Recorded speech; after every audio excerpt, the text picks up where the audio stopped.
Mail-in ballots are very dangerous. There's tremendous fraud involved and tremendous illegality. So you have cases of fraudulent ballots where they actually print them and they give them to people to sign. Maybe the same person signs them with different writing, different pens. I don't know. There's a lot of things can happen. Anytime you have mail-in ballots, you have corrupt elections. I don't care what it is. It's anybody that wants it, they're corrupt, and that includes Republicans. Anybody who wants mail-in voting is corrupt. Is that right? Did I get that right? Okay, so how about your daughter-in-law? If we want to compete and win, we must embrace early voting. The days of waiting until Election Day to vote are over. We have to encourage everyone who can legally vote to go do so as soon as they legally can. Republicans are realizing that after years of attacks on our elections, they kind of need to change strategy. They can't just rely on making it as hard as possible to vote in person anymore, because Democrats, despite their faults, have figured out ways to organize around it by building grassroots infrastructure to get out the vote, to get people ready to vote by mail. These are things that ensure everybody has a chance to vote. It's not fair to you if you're an hourly worker and you can't get out of work before the polls close. So voting by mail is a good option to make sure you have a say in our elections. And now Republicans are realizing, oh wait, we need to change course ASAP. So of course they're now realizing they need to prioritize mail-in ballots too. Because in many places in this country, because of Republicans, voting is a pain in the ass. They've deliberately made it difficult to make sure that only the wealthy and most privileged can do it easily. As a result, more and more people are turning to mail-in ballots. And Republicans realize they can't just keep attacking it because they kind of need it too. But of course, there are some limitations. Your priority is to ensure a transparent election, and I see that the RNC and the Trump campaign filing a lawsuit in a battleground state to stop counting ballots past Election Day. What are you doing with regard to suing Nevada right now?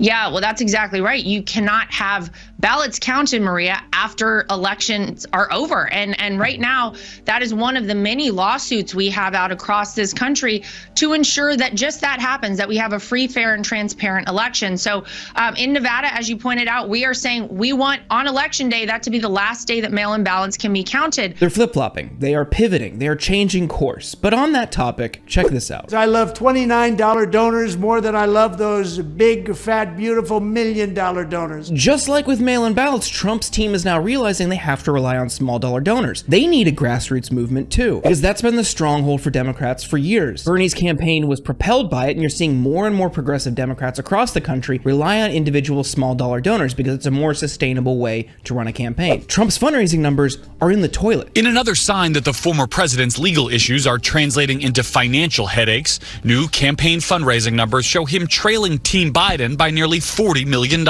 He can't just rely on big donors because they don't want to touch him. You saw how they moved around him in the primary, but now that they're stuck with him, they're not rushing to him. In fact, many of his donors are throwing money behind RFK, so they need to appeal to the small dollar donors. But even there, they're hitting challenges. But yeah, the Republican messaging on low dollar fundraising is abysmal. Every time I look at my phone, I get a text message saying, give right now or we'll shoot your dog and light your house on fire. It's like, how is that motivating someone to donate? Christy, no? Yeah, so I get all the Dems, I signed up for their different donation. I get a nice text from John Tester every morning. Good morning. It's a beautiful day today. I would really appreciate if you could give $8. If not, no big deal. Here's what I'm going to be doing on the campaign trail today. Thanks so much. Here's a link. So it's a problem within these Republican digital firms that are just so unimaginative. They have no message whatsoever, and they're completely overwhelming the Republican donor base that did not sign up to have their phone numbers and emails just bombarded. She's even saying they don't have a message. They don't have anything to run on. She knows the party's in shambles because she could see it. And she's saying the quiet part out loud. They're really struggling. They need to get the base involved and donating because Biden has a monumental war chest he's been building up for years. Again, this is an infrastructure thing. The Democrats are by no means perfect, and there are plenty of reasons to criticize them, but they've figured out a way to respond to these anti-democratic attacks. They figured out a way to get small dollar donors involved, to get people on the ground organizing and getting people ready to vote. And now with Trump's campaign really struggling, they're turning to those strategies. They're turning to things that they once demonized, the things that they try to outlaw. This is how desperate they're getting. But this is a real opportunity for Democrats to jump on that, to make it clear in their messaging that Trump and his team are unreliable. They're flip-flopping. They're now endorsing strategies and tactics that they previously tried to prohibit. And if they can do that, we might see a different outcome in November.